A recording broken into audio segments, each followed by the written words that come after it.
manifestar, agir para a glória do Pai, do Filho e do Espírito. E a gente vai ficar aqui o tempo inteiro lutando com essas pessoas que ficam o tempo inteiro criando Xuxa só para baixinhos. É uma geração lua de cristal. Como diz o pastor Anderson Silva, o Jesus Cristo dos ursinhos carinhosos, né? O arco-íris da barriga. Tá entendendo? O povo tá querendo fazer a apropriação do arco-íris. O símbolo de Deus na Terra. O apóstolo Paulo diz aqui assim, que ele relaciona o abandono de Deus às consequências do comportamento humano. Então, sim, baseado no meu comportamento, Deus ele me abandona. Deus ele não está comigo, porque se eu fizer coisas que contrariam a Deus, porque Deus ele tem opinião própria, ele tem lei, ele é Deus e ele manda em tudo e ele pode tudo porque ele é Deus. Sim. Então, aqui diz o seguinte, que é Romanos, capítulo 1, versículo 24 ou 27, que por isso Deus os entregou às suas concupiscências de seus corações, a imundícia para desonrarem seus corpos entre si, pois mudaram a verdade de Deus em mentira e honraram e serviram mais a criatura do que o Criador, que é bendito eternamente. Amém.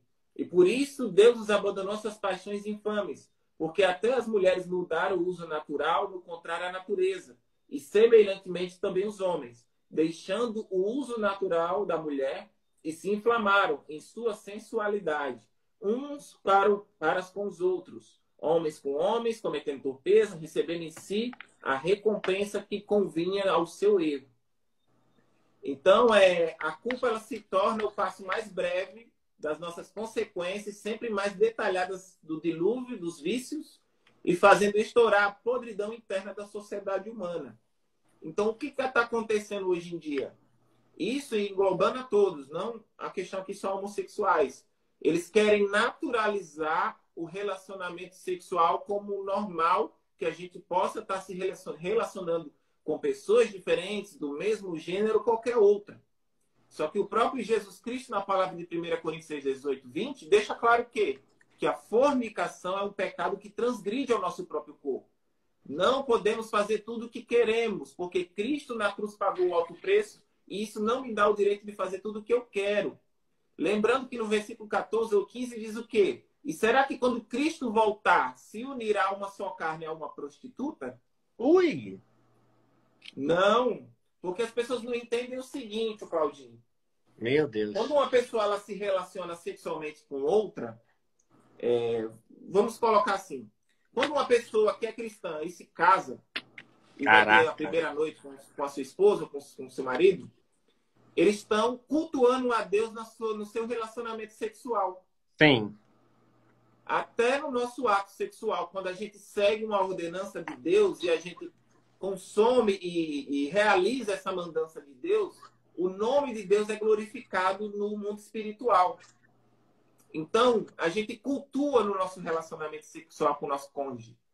Por isso que se torna pecado todo ato sexual fora do casamento. Por quê? Porque não está glorificando a Deus, é pecado. O que contraria a palavra de Deus, no mundo espiritual, isso transforma não glória para Deus, mas para o próprio inimigo. Porque a pessoa está usando de um corpo ao qual não pertence à pessoa, que se a pessoa é de Cristo, tem a salvação, ela tem que pertencer o corpo a Cristo. E sim, a única forma da gente usar o nosso corpo é somente no casamento. Então, em todo o contexto bíblico, qual é a referência que nos faz demonstrar o nosso amor a Deus? Através da obediência. A obediência à palavra de Deus, à vontade de Deus, eu estou dizendo para Deus, Senhor, eu te amo. Porque falar da boca para fora, todo mundo fala, eu te amo. Mas você só ama uma pessoa verdadeiramente com atitudes. Sim. Então, é muito forte essa questão do pecado sexual em todo o seu contexto, hétero, homem, que fazer sexo antes de um casamento e permanecer nessa conduta, a gente sofre uma morte espiritual. Jesus ele não vai se unir a um corpo de pecado. Ainda que você caia, ainda que você não tenha força, mas se você se motivar a não permanecer, Cristo vai dar força. Mas muita gente diz, mas o heterossexual pode casar. Mas como eu falei um pouco mais antes no vídeo, se a gente entrar na igreja, vai ver pessoas de mais idade que nunca casou. Casamento é um propósito. Casamento é uma realização da mandança de Deus. Sim. Então, alguns vão casar e outros não vão casar.